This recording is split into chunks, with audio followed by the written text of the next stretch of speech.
Hi, good evening all. So ఈరోజు మనం ఏంటంటే ఆల్జీబ్రా టాపిక్ నుంచి కొంచెం సమ్ క్వశ్చన్స్ అనేవి డిస్కస్ చేద్దాం. సో ఇందులో ఫస్ట్ క్వశ్చన్ ఏంటంటే, if X minus 1/x equal to √60 then find the value of x plus 1/x. So ఇది క్వశ్చన్ అడిగినాడు. సో ఈ క్వశ్చన్ సాల్వ్ చేయాలంటే మనం ఏంటంటే కొన్ని ఫార్ములాస్ అనేవి యూస్ చేసుకుంటాం. సో ఆ ఫార్ములాస్ ఏంటి అనేది మనం చూపిస్తాను నేను. So first X plus 1/x ఈ వాల్యూ మనకు కావాలి. సో దీనికి కావాలి అంటే మనకు ఫార్ములా ఏంటి అంటే a² + 4. సో ఇదన్నమాట ఫార్ములా. ఇక్కడ ఏ అంటే ఏంది అంటే ఈ ఎక్స్ మైనస్ 1/x ఇక్కడ √60 ఇచ్చాడు కదా, ఈ √60 అనేది ఏ అన్నమాట. సో ఇక్కడ ఏ అనేది ఏం తీసుకుంటామంటే √60.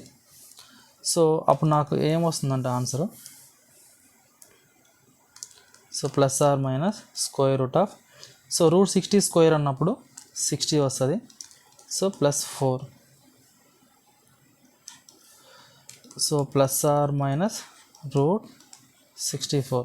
సో ఆన్సర్ ఎంత అంటే నాకు +or - 8 అన్నమాట ఆన్సర్. సో ఇది. సో దీన్ని మనం ఎలా సాల్వ్ చేసాము అంటే ఈ యొక్క ప్రాబ్లం అనేదాన్ని సమ్ ఫార్ములాస్ అనేవి యూస్ చేశాను నేను. సో ఆ ఫార్ములాస్ ఏంటి అంటే ఇక్కడ నేను చూపిస్తాను చూడండి.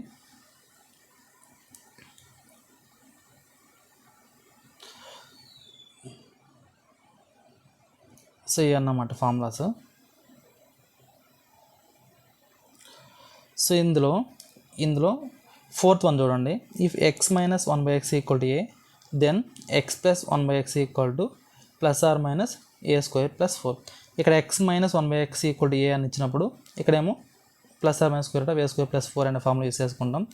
ఒకవేళ ఎక్స్ ప్లస్ 1/x ఇచ్చినప్పుడేమో ఇక్కడ ఎక్స్ మైనస్ 1/x అడిగినప్పుడు +or - a² - 4 అనే ఫార్ములా యూస్ చేసుకుంటాం. సో ఇందులో ఈ యొక్క ప్రాబ్లంకి మనం ఏం చేసామంటే +or - a² + 4 అనే ఫార్ములా యూస్ చేసుకున్నాం. సో దాన్ని బట్టి మనకు వచ్చే ఆన్సర్ ఎంత ఉంటుందంటే +or - 8 అన్నమాట.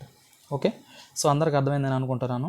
సో ఈ యొక్క ఫార్ములాస్ అనేవి ఈజీగా గుర్తుపెట్టుకున్నారంటే అన్ని ప్రాబ్లమ్స్ మనం సాల్వ్ చేయగలుగుతాం అన్నమాట. Okay, thank you.